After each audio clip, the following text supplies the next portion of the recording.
जब मौत को आना है तो आएगी, और जब प्यार किया तो डरना क्या, छुप छुप के आए भरना क्या। बीजेपी सरकार आने के बाद प्रशासनिक अधिकारी नेताओं पे प्रेशर आखिर क्यों बना रहे हैं? सुनते क्यों नहीं? जनता को काम चाहिए, चाहे अधिकारी करो चाहे नेता। नारनौल से ओम प्रकाश यादव एडीओ हैं, उन पे एसपी यहाँ के महेंद्रगढ़ की, उन्होंने केस दर्ज करवा दिया जाता है 4-5 धाराओं के तहत। मुख्यमंत्री जी अभी क्योंकि हॉस्पिटल में हैं, और मुझे लगता है 2-3 दिन के बाद इस पर आप कोई सख्त कार्रवाई होती हुई आप देखें। अब जो अधिकारी हैं वो नेताओं पे प्रेशर आखिर बना क्यों रहे हैं? कहाँ कमी है? सिस्टम में कमी है, सरकार में कमी है, या नेताओं में कमी है, या फिर जनता में कमी है? कमी कहाँ है सर? छोटी छोटी बातों को लेके रोज आए दिन केस दर्ज हो रहे हैं सर। जनता का विश्वास खोता जा रहा है, पूरी जनता का, हरियाणा प्रदेश का। नेताओं की नहीं चलती तो फिर जनता की कहां चलेगी? इतने बड़े रैंक के अधिकारी छोटी छोटी बातों को लेकर 5-6 धाराओं के तहत मुकदमा दर्ज करवा दिया जाता है, फिर उनका बदली हो जाती है। फिर ये कब तक चलेगा? जनता जवाब चाहती है कि हम कहां जाएं? क्या यूं मरते रहेंगे, पिटते रहेंगे? भारत के संविधान में ऐसा कहीं नहीं है कि भाई जनप्रतिनिधि के ऊपर ही, तो वो मुख्यमंत्री जी ने तुरंत संज्ञान लिया। अभी मामला बहुत गंभीर है और उसके ऊपर गहराई से जांच हो रही है। क्या अधिकारियों बिल्कुल डर भय नहीं है? जो अधिकारी आते हैं उनसे पूछता हूं, कितनी बार वो यहाँ थानों का निरीक्षण करते हैं? कितनी बार वो ऑफिसों से निकल के ग्राउंड पे जाते हैं? यहाँ पीछे भी अधिकारी रह चुके, आगे भी आते हैं, ऑफिसों में रहते, ऑफिस से बाहर निकल के नहीं देखते। वो प्रजातंत्र में नेताओं के खिलाफ सड़क पे जनता रहती है, प्रदर्शन करती है, रोड जाम करती है, रेलवे ट्रैक जाम करती है। नेता गंदा है, नेता को फांसी दे दो, नेता को जेल कर दो। मैं पहली बार महेंद्रगढ़ जिले में ओम प्रकाश यादव के पक्ष में जनता को सड़कों पे उतरे देख रहा हूं कि इनके खिलाफ रिपोर्ट दर्ज क्यों की गई, आखिर इनके कसूर क्या है? सिर्फ इतना ही कसूर था कि भी लॉ ऑर्डर खतरे में है महेंद्रगढ़ का, उसको दुरुस्त किया जाए, उसके पक्ष में आज जनता सड़कों पे। तो सर ये अभी ये देखना बाकी था, ये भी हम देख चुके, कहां तक जाएगा? ओम प्रकाश यादव दूसरी बार विधायक बने हैं नारनौल से, और सरकार में मंत्री हैं, बहुत सज्जन व्यक्ति हैं। वो एडीओ के नाते सरकारी अधिकारी भी रहे हैं। सभी सामाजिक संगठन, सभी पार्टियों के लोगों ने ओम प्रकाश जी के पक्ष में अपनी बात कही, और वो जो कुछ भी हुआ वो बहुत दुर्भाग्यपूर्ण था। जेजेपी का कार्यकर्ता ये चाहता है कि हमारी भी 100% बात मानी जाए। बीजेपी का कार्यकर्ता जो चाहता है कि भाई हमारी सरकार है। जो गठबंधन होता है उसमें जो विरोधाभास है उनको समन्वित करके चलना, ये गठबंधन होता है। अनिल विज जी बड़े बड़े दावे करते हैं, आपके मंत्री। हरियाणा की हम जनता को मैं सुधार रहा हूं, मैं सुन रहा हूं, खुला दरबार लगाते होंगे, परंतु खाली अंबाला करनाल वो एरिया क्राइट हो चुका सर। ये अनिल विज की हिम्मत है कि इस हालत में डॉक्टरों ने उनको मूवमेंट के लिए बिल्कुल रोका हुआ है, परंतु मैं अनिल विज को बधाई देता हूं। उस आदमी की ये हिम्मत है कि इस हालत में भी वो सचिवालय में जाते हैं। मंत्री पे रिपोर्ट दर्ज होना कहीं न कहीं महेंद्रगढ़ जनता के लिए यह फायदा हुआ है। आने वाले समय में सभी ऑफिसों के अधिकारी अलर्ट पर रहेंगे। यहाँ बीच में महेंद्रगढ़ का दौरा करेंगे, यहाँ एक्शन जरूर लेंगे, कईयों पे गाज गिरनी तय है। आप देख रहे हैं हरियाणा न्यूज 24, जहां हर खबर मिले सच के साथ। नमस्कार, स्वागत है आपका हरियाणा न्यूज 24 पे। मैं हूं मुन्ना लामा, मेरे सहयोगी प्रिंस लामा के साथ। आज हमारे साथ उपस्थित हैं रामविलास शर्मा, बीजेपी के बड़े कद्दावर नेता हैं। इनसे बेबाकी से बातचीत करेंगे आज हम, और बातचीत करना भी बहुत ज़रूरी है। हरियाणा की जनता पूछती है सवाल, बीजेपी सरकार आने के बाद प्रशासनिक अधिकारी नेताओं पे प्रेशर आखिर क्यों बना रहे हैं? सुनते क्यों नहीं हैं इनकी? एक नेता नहीं, 2 दर्जन से भी अधिक नेता बगावती सुर अपना चुके हैं बीजेपी के, कि प्रशासनिक अधिकारी हमारी मानते नहीं हैं, हमारी सुनते नहीं हैं, एक तरफा चलती है। तो आखिर ये कब तक चलेगा? जनता को काम चाहिए, चाहे अधिकारी करो चाहे नेता। जनता का भी कहना बहुत वाजिब है। कुछ दिन पहले यहाँ पे 2-4 रोज पहले नारनौल से ओम प्रकाश यादव एडीओ हैं, उन पे एसपी यहाँ के महेंद्रगढ़ की, उन्होंने केस दर्ज करवा दिया जाता है 4-5 धाराओं के तहत। किसी पत्रकार ने उनसे पूछ लिया कि जी ये कब तक चलेगा, उन्होंने सिर्फ इतना ही कहा था दुख में आके, क्या करें जी हमारी चलती नहीं है, किसके पास जाएं, क्या करें। उन्होंने कहा जी सरकार आपकी है, वोट आपको दिया लोगों ने, कहा कि कुछ करूंगा जी समाधान, हम कुछ न कुछ जरूर करेंगे। उनके ऊपर उल्टा आरोप प्रत्यारोप करके केस दर्ज कर दिया जाता है अधिकारियों द्वारा। और ये एक ऐसे नेता नहीं है, ऐसे एक मंत्री नहीं है, कई मंत्री हरियाणा में, लिस्ट इतनी लंबी चौड़ी है, उनका नाम लो काफ़ी समय लग जाएगा। हमारे पास बीजेपी के बहुत कद्दावर नेता मौजूद हैं, प्रोफेसर रामविलास शर्मा जी, वो भी मंत्री रह चुके हैं। इनसे पूछेंगे पहले इतना प्रेशर क्यों नहीं था नेताओं पे, कार्यों का, प्रशासनिक, अब ऐसा क्या हो गया, क्या फेरबदल हो गया कि जो अधिकारी हैं वो नेताओं पे प्रेशर आखिर बना क्यों रहे हैं? कहाँ कमी है? सिस्टम में कमी है, सरकार में कमी है, या नेताओं में कमी है, या फिर जनता में कमी है? कहाँ? सर हरियाणा न्यूज़ 24 का बहुत बहुत स्वागत है सर, पूरी जनता देख रही है हरियाणा की, आखिर कमी कहाँ है सर? छोटी छोटी बातों को लेके रोज आए दिन केस दर्ज हो रहे हैं सर, जनता का विश्वास खोता जा रहा है, पूरी जनता का, हरियाणा प्रदेश का। नेताओं की नहीं चलती तो फिर जनता की कहाँ चलेगी सर? इतने बड़े रैंक के अधिकारी छोटी छोटी बातों को लेकर 5-6 धाराओं के तहत मुकदमा दर्ज करवा दिया जाता है, फिर उनका बदली हो जाती है, फिर ये कब तक चलेगा? जनता जवाब चाहती है कि हम कहाँ जाएं, क्या यूं ही मरते रहेंगे, पिटते रहेंगे सर? देखिए मुन्ना लांबा, आप छोटे भाई हैं, आपने बड़े, आपकी जो चैनल है उसको लोग बहुत पसंद करते हैं। मैं तो यहाँ जंगल में अपने खेत में अपनी गैया मैया की सेवा में रहता हूँ। पीछे जो नारनौल की जो घटना हुई, ओम प्रकाश जी यादव मंत्री महोदय और आज श्री मनोहर लाल जी के नेतृत्व में हम एक मिलीजुली सरकार चला रहे हैं। दुष्यंत चौटाला डिप्टी सीएम है और थोड़ा सा, परंतु ओम प्रकाश जी यादव के बारे में मुख्यमंत्री जी से तुरंत बात किया मैंने, और मुख्यमंत्री जी ने तुरंत उस बात का संज्ञान भी लिया। और आप जो ये बात कह रहे हैं प्रेशर, देखिए जनता, 12 बज गया है, मैंने कोई स्नान ध्यान नहीं किया, मैं सुबह 8 बजे ही अपनी जनता के बीच में, अभी भी 20-30 लोग बैठे हैं, जितना संभव होता है, क्योंकि मैं पुराना आदमी हूँ, 5 बार विधायक रह चुका और 3 बार मैं मंत्रिमंडल में भी रहा।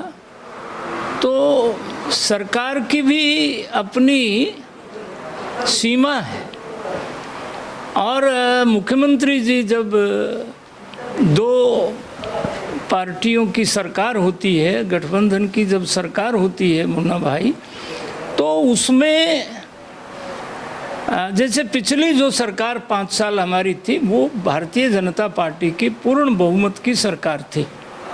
उस समय भी 7-8 विधायक जो इंडिपेंडेंट थे वो हमारे सरकार के समर्थन में थे, परंतु उस समय मनोहर लाल जी भारतीय जनता पार्टी के पूर्ण बहुमत वाली सरकार के मुख्यमंत्री रहे।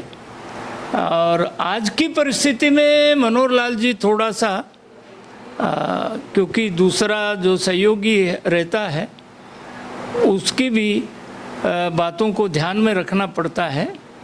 बाकी नारनौल वाली घटना का समाधान और मुख्यमंत्री जी ने बहुत अच्छा सा उसका संज्ञान लिया, और कई बार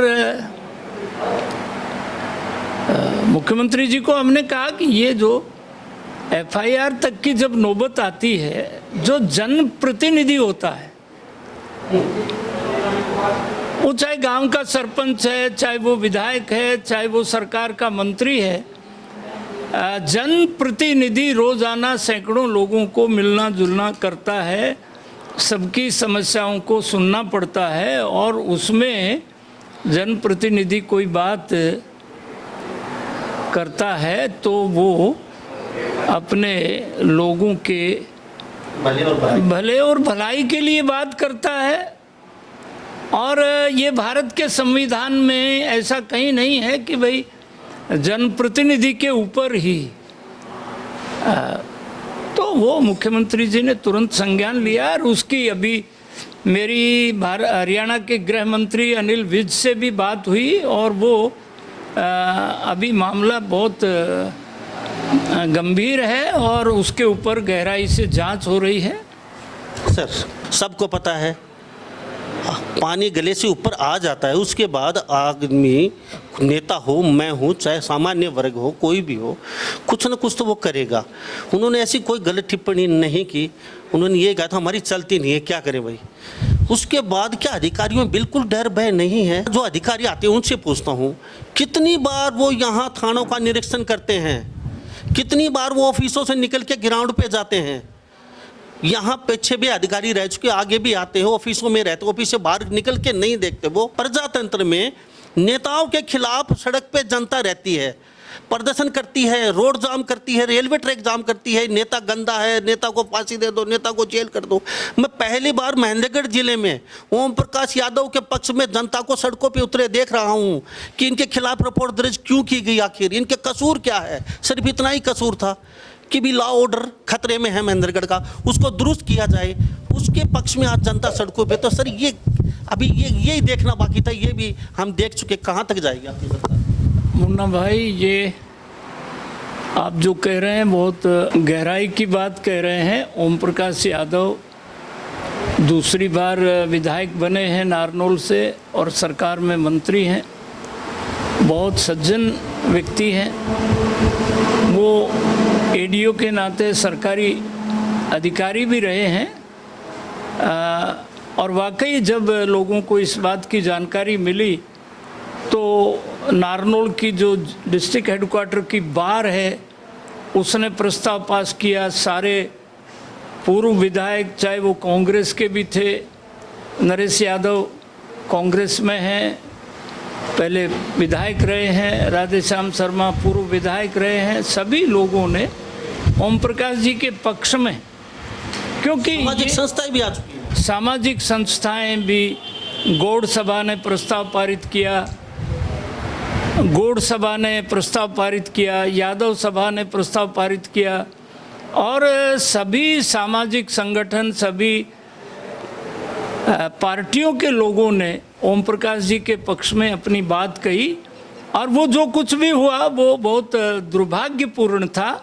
और हमने जैसे ही मुख्यमंत्री जी से, अनिल विज होम मिनिस्टर से, हमारी प्रदेश के अध्यक्ष ओम प्रकाश जी धनखड़ से, मैंने उसके कोई आधे घंटे के अंदर सबसे बात करने के बाद और वो मामला ये जो कुछ हुआ ये अनफॉर्चुनेट था, दुर्भाग्यपूर्ण था और मुझे अपने मुख्यमंत्री जी से पूरी उम्मीद है कि इसमें बहुत इसकी वो जांच, प्रतिभा सुमन वो महिला आयोग की चेयरपर्सन है, हमारी बीजेपी की, पहले वो प्रदेश अध्यक्ष रही मेरे समय में और नगर परिषद रोहतक की चेयरपर्सन रही। प्रतिभा सुमन महिला आयोग की चेयरपर्सन है, वो भी इस मामले में जांच कर रही हैं और होम सेक्रेटरी ने भी बताया कि एडीजीपी रैंक का आदमी इस बात की सारी वो कर रहा है और ये जल्दी ही आप देखेंगे। मुख्यमंत्री जी अभी क्योंकि हॉस्पिटल में हैं और मुझे लगता है 2-3 दिन के बाद इस पर आप कोई सख्त कार्रवाई होती हुई आप देखेंगे। इसलिए सम्मान करता हूँ कि आपने आज तक किसी बहन बेटी को, किसी गरीब को, किसी असहाय को लूटने पिटने नहीं दिया। सरकार का अपना एक काम करने का तरीका रहता है। मैंने कहा कि गठबंधन की जो सरकारें मुन्ना लांबा होती हैं उनकी, मुख्यमंत्री जी की भी, डिप्टी चीफ मिनिस्टर की भी, जेजेपी का कार्यकर्ता ये चाहता है कि हमारी भी 100% बात मानी जाए। बीजेपी का कार्यकर्ता जो चाहता है कि भाई हमारी सरकार है। तो कई बार समन्वय बनाने के, अभी जैसे प्रणब मुखर्जी भारत के महामहिम राष्ट्रपति रहे व्यक्ति और उनको मैं श्रद्धांजलि देता हूँ, क्या महापुरुष थे और नरेंद्र भाई मोदी जब प्राइम मिनिस्टर की ओथ दिलाई तो उन्होंने पांव छू करके उनका आशीर्वाद लिया। उनका एक सेंटेंस, मुन्ना लांबा आप तो बहुत बड़े पत्रकारिता कर रहे हैं, उन्होंने एक सेंटेंस बोला था कि भाई गठबंधन में जो गठबंधन की सरकारों को चलाना, it is a management of contradictions. तो मुझे प्रणब दा का एक सेंटेंस बहुत अच्छा लगा कि गठबंधन is a management of contradictions. Munna Lamba समझते हैं अंग्रेजी का, भाई जो गठबंधन होता है उसमें जो विरोधाभास है उनको समन्वित करके चलना, ये गठबंधन होता है। तो आने वाले समय में आपकी बातों का ध्यान रखेंगे और बहुत जल्दी हरियाणा के शिक्षा मंत्री और हरियाणा के फॉरेस्ट मिनिस्टर, हरियाणा के पर्यटन मंत्री श्री कंवरपाल गुर्जर जी कल आ रहे हैं और कुछ बातों का आपका उनके साथ उनसे आपको रूबरू कराएंगे। सर एक क्वेश्चन और है, मैं पिछले 5 दिन से ट्राई कर रहा हूँ आपसे इंटरव्यू के लिए, इतनी व्यस्त है, इतनी जनता आ रही है, आपके सारे नेता आइसोलेशन में हैं, कोरोना हो जाएगा। पहले तो मैं एक शॉर्ट शब्दों में हाँ या ना में जवाब दीजिए, आपको कोरोना से डर नहीं लगता? देखो, हम भारत के लोकप्रिय और बहादुर प्रधानमंत्री नरेंद्र भाई मोदी के शिष्य हैं और वो हर बार कहते हैं कि बचाव रखना चाहिए, परंतु मैं पुराना कार्यकर्ता होने के नाते सुबह से लेकर शाम तक सैकड़ों लोगों को दरवाजे पर जो आ गया उसको मैं बिना मिले रह नहीं सकता। बचाव जितना हो सकता है उतना हम रखते हैं। परंतु मुन्ना लांबा, ये बात तो ठीक है, कई लोग कहते हैं कि ये तौलिया क्यों रखते हो। 1991 में मैं अकेला एमएलए था तो मुझे बोलने नहीं दिया जाता था और 5 तैयब हुसैन साहब और खुर्शीद अहमद साहब और मोहम्मद इलियास साहब और शकरुल्ला खान साहब और चौधरी अजमत खान, ये 5 मंत्री थे। 92 में मस्जिद टूटी थी और मेवात के सारे मंदिर जला दिए, गाय जला दी। तो मैं विधानसभा में बोलता था, चौधरी ईश्वर सिंह रोड कहते थे कि भाई ये रामविलास खड़ा होते ही तुम 5 खड़े हो जाते हो, मंत्री हो। बोले जी इनको हमको जीर्ण नहीं दे रहे। और फिर मैंने अपनी चतुराई से चौधरी अजमत खान को कहा, चौधरी अजमत खान 1982 में आप और हम दोनों एमएलए थे। चौधरी देवीलाल के फार्म तेजा खेड़ा में मैं डड़े फोड़ के अपना अंगोछा बिछा के और जेड़ी से आपकी पशुओं से नमाज की रक्षा करता था। उस नमाज की कसम, आप सच बोल रहे। मैंने कहा नूह की गौशाला में गाय नहीं जड़ी। चौधरी अजमत खान ने कहा कि एक गाय जड़ी ही, वो गाय बीमार है। मैंने speaker Singh, Chaudhary Ishwar Singh road speaker थे, मैंने कहा स्पीकर सर आप जानते हैं बीमार गाय को जलाना 50 गुना पाप होता है and it is a confession. तब 5 खड़े हो गए, यो पंडित जी चालाक है, यो सड़ो अजमत खान नमाज में फंसा लियो है। ये हम अपनी तरकीब से, मरने से डरने से भी जब मौत को आना है तो आएगी, और जब प्यार किया तो डरना क्या, छुप छुप के आए हैं भरना क्या। सर एक बात बता दीजिए, अनिल विज जी बड़े बड़े दावे करते हैं आपके मंत्री, हरियाणा की हम जनता को मैं सुधार रहा हूँ, मैं सुन रहा हूँ, खुला दरबार लगाता हूँ, लगाते होंगे, परंतु खाली अम्बाला करनाल वो एरिया क्राइट हो चुका सर। आप पूरे हरियाणा में चंडीगढ़ से लेके और वहाँ फरीदाबाद तक जाते थे, पलवल तक, परंतु वो गाहे बगाहे भी कभी उन्होंने सोचा है महेंद्रगढ़ डिस्ट्रिक्ट में ही भी पुलिस थाने हैं, पुलिस अफसर हैं, उनको भी चेक किया जाए, कभी देखा जाए, काफ़ी यहाँ अधिकारी बैठते हैं, तो उन्होंने कभी जहमत नहीं उठाई। सर आने वाले दिनों में मैं आपसे जानना चाहूँगा, आप बड़े गद्दार नेता हैं, अब भी आपकी उतनी ही चलती है जितनी पहले चलती थी सर, तो क्या कुछ सुधार होगा महेंद्रगढ़ में? मुन्ना लांबा, अभी अनिल विज के पाँव में फ्रैक्चर है। मैं भी 18 जून को उनसे मिलने हॉस्पिटल गया था और ये अनिल विज की हिम्मत है कि इस हालत में भी डॉक्टरों ने उनको मूवमेंट के लिए बिल्कुल रोका हुआ है, परंतु मैं अनिल विज को बधाई देता हूं, उस आदमी की ये हिम्मत है कि इस हालत में भी वो सचिवालय में जाते हैं, इस हालत में भी वो अपने यहाँ लोगों को मिलते हैं। और भगवान की कृपा से मैं दुआ करता हूं कि अनिल विज पूरी तरह से स्वस्थ हो जाए और हम उनको यहीं सतनाड़ी इसी मकान पर आपकी मैं उनसे मुलाकात कराऊं। सर रिवाड़ी पहुंच गए आप, हॉस्पिटल में कोरोना का डर नहीं लगा? हॉस्पिटल वहाँ तो कोरोना के पैसे एडमिट थे ऑलरेडी, और वहाँ पत्रकार से मिलने चले जाते हैं आप, तो ये क्या है? मतलब बिल्कुल निर्भीक होके। कल मैं 1 घंटा विजय कौशिक से मिला और उनका ऑपरेशन हो गया। वो माणिक नंदन जो डॉक्टर हैं वो तमिलनाडु के हैं, हमारे मित्र हैं, उनसे सारी बात हुई। हिंदुस्तान के जो प्रतिष्ठित डॉक्टर हैं, 1 नंबर पर डॉक्टर धारकर हैं, उनसे चर्चा हुई।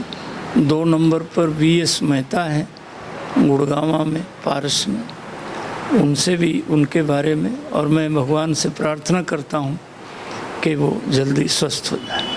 Thank you so much. साथ बात थैंक यू। तो मुन्ना मैं हमारे साथ यहाँ प्रोफेसर से पूर्व के शिक्षा मंत्री रामविलास शर्मा जी बने होते, उन्होंने बेबाकी से बातचीत की है। बहुत जल्दी यहाँ अनिल विज भी महेंद्रगढ़ का दौरा करेंगे और हर उस चीज़ को ज़रूर बारीकी से चेक करेंगे वो, जहाँ कुछ कमियाँ हैं, और आने वाले समय में बहुत कुछ यहाँ बदलाव देखने को मिलेंगे। ओम प्रकाश एडीओ पे, मंत्री पे रिपोर्ट दर्ज होना कहीं ना कहीं महेंद्रगढ़ जनता के लिए यह फ़ायदा हुआ है। आने वाले समय में सभी ऑफिसों के अधिकारी अलर्ट पर रहेंगे। यहाँ पे कुछ बड़े नेता चेकिंग के ज़रूर आएंगे और यहाँ एक्शन ज़रूर लेंगे। कईयों पे गाज गिरनी तय है लगभग। तो इन्हीं से बातों के साथ मैं मुन्ना लांबा मेरे सहयोगी प्रिंस लांबा के साथ हरियाणा न्यूज़ 24। नमस्कार, जय हिंद। आप देख रहे हैं हरियाणा न्यूज़ 24, जहां हर खबर मिले सच के साथ।